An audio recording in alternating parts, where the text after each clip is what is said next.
आई, अगं आई, तू कुठे आहेस ग? मला तुला चांगली बातमी द्यायची आहे. लवकर ये ना ग. सोनियाने तिची आई संध्याजींना हाक मारली. संध्याजी म्हणाल्या, हो हो, येते आहे ग, किती घाई करत आहेस? बोल, काय झालं? सोनिया म्हणाली, कॉलेजच्या वतीने आम्हाला आठवड्याभरासाठी शिमला येथे घेऊन जात आहे. मी माझे नाव नोंदवले आहे. तिथे बसलेल्या संध्याजींच्या सासूबाई विमलाजी म्हणाल्या, काही जाण्याची गरज नाही. मुली अशा एकट्या बाहेर जात नाहीत. आजकाल मुलींना अभ्यासापेक्षा प्रेमात जास्त रस आहे. पण आमच्या घरात हे चालणार नाही. सोनिया रागाने म्हणाले, का आजी, मी का जाऊ शकत नाही? काही दिवसांपूर्वी दादा त्याच्या कॉलेजच्या सहलीला गेला होता, त्यावेळी तू असं काही बोलली नव्हतीस. विमलाजी म्हणाल्या, तो मुलगा आहे आणि तू मुलगी आहेस. सोनिया म्हणाली, आजी, तू नेहमीच असा भेदभाव का करतेस? गावात राहिली असती तर बरे झाले असते. इथे कशासाठी आली माहीत नाही. तू आल्यापासून आयुष्यात नुसती कटकट चालू आहे. सोनियाच्या मनात बराच काळ दडपलेला राग आज बाहेर आला. संध्याजी म्हणाल्या, सोनिया, तुझी आजीशी असं बोलण्याची हिंमत कशी झाली ग? चल, माफी माग लवकर. हेच तुला शिकवलं आहे का मी? सोनियाने दुःखी मनाने विमलजींची माफी मागितली आणि रडत रडत खोलीत गेली. विमलाजी म्हणाल्या, मुलीला जास्त स्वातंत्र्य दिल्याचा परिणाम आहे हा. मुलींनी इतके बोलणे योग्य नाही आणि ही सर्व जबाबदारी त्यांच्या आईची असते. तू तुझी जबाबदारी नीट पार पाडली आहे असे दिसत नाही. संध्याजी म्हणाल्या, सासूबाई, तुमचे प्रत्येक बोलणे मुली आणि मुलांपासून सुरू होऊन त्यांच्यावरच का संपते हो?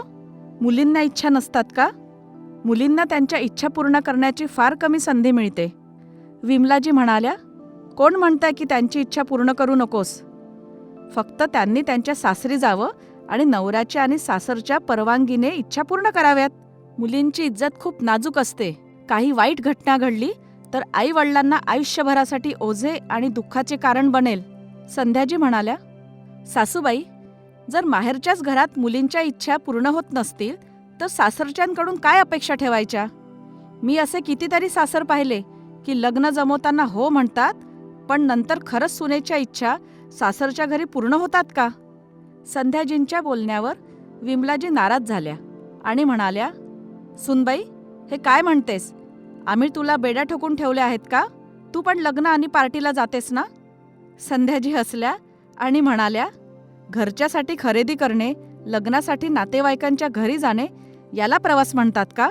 याचा विचार करा आणि मला सांगा, मी कधीतरी माझ्या इच्छेने कुठेतरी गेली आहे का? किंवा फक्त माझ्या इच्छानुसार एक तरी दिवस घालवला आहे का?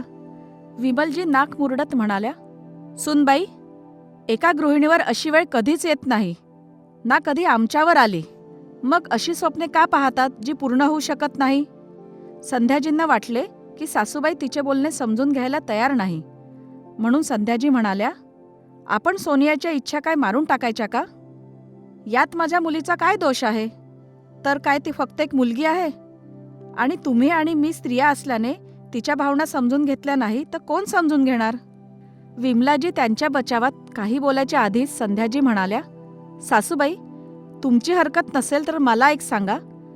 तुम्ही तुमच्या मैत्रिणींसोबत मथुरा, काशी आणि इतर अनेक ठिकाणी फिरायला गेल्या आहेत आणि हे ऑफिसच्या टूरला जातात तर त्यांचंही फिरणं होते आणि आरवही त्याच्या मित्रांसोबत जात असतो.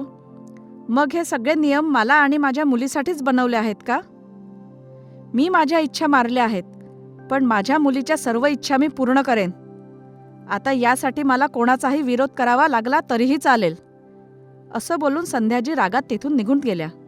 त्यानंतर त्यांनी आपल्या मुलीसाठी आणि कुटुंबियाच्या नजरेत स्वतःचं महत्त्व पटवून देण्यासाठी काही पावलं उचललीत. जेव्हाही त्यांचा मुलगा त्यांना काही काम करायला सांगायचा तेव्हा संध्याजी म्हणायच्या, स्वतःची कामं स्वतः कर. किशोरजींनी सॉक्स मागितले तर संध्याजी म्हणाल्या, तुमच्या आईला मागा, आणून देईल.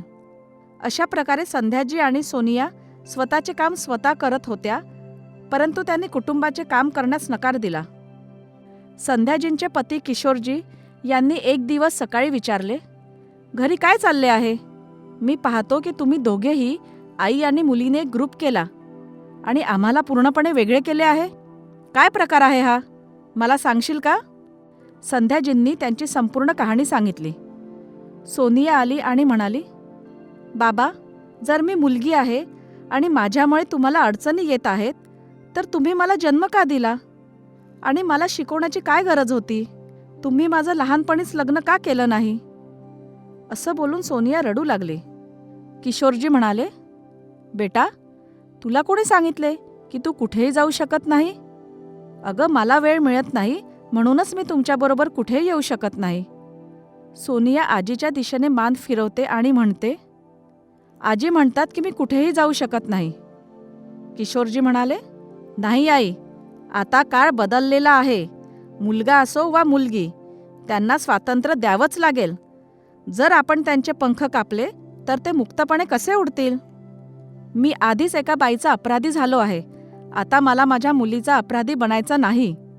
विमलाजी म्हणाल्या, तू कोणावरही अन्याय केला नाही. किशोरजी म्हणाले, आई, मी संध्यावर अन्याय केला आहे. तिला पुढे शिक्षण घ्यायचे होते, पण माझ्यावर घर आणि नोकरीच्या खूप जबाबदाऱ्या होत्या आणि मला तुझी भीती वाटत होती, म्हणूनच आजपर्यंत मी तिला साथ देऊ शकलो नाही. पण माझ्या मुलीसोबत असं होणार नाही. ती शिमल्याला जाईल. सोनिया धावत जाऊन वडिलांना मिठी मारते आणि आनंदाने आपल्या खोलीत जाते. संध्याजींच्या डोळ्यात अश्रू आले. विमलाजी गेल्या आणि म्हणाल्या, सूनबाई, मला माझ्या वागणुकीबद्दल माफ कर. तू खरं बोलत आहे. आपण जे सहन केले ते आपल्या मुलीलाही भोगावे लागेल असे नाही. यापुढे मी सोनियाला कुठल्याही गोष्टीसाठी अडवणार नाही. आता मी जाऊन माझ्या लाडक्या नातीची माफी मागते. तोपर्यंत तू तुझ्या आवडीची रव्याची खीर बनवून ठेव. आपण सर्व मिळून ती खाऊ. संध्याजींना आज आनंद झाला की आता आपल्या मुलीच्या इच्छा माराव्या लागणार नाही. निदान तिच्या आईवडिलांच्या घरी तरी नाही, कारण इथे तिची आई तिच्यासोबत आहे. तर आपल्याला ही स्टोरी कशी वाटली कमेंट बॉक्समध्ये नक्की लिहा आणि आवडल्यास लाईक द्या आणि जास्तीत जास्त शेअर करा. आणि हो, आमच्या चॅनलला नक्की सबस्क्राईब करा. धन्यवाद.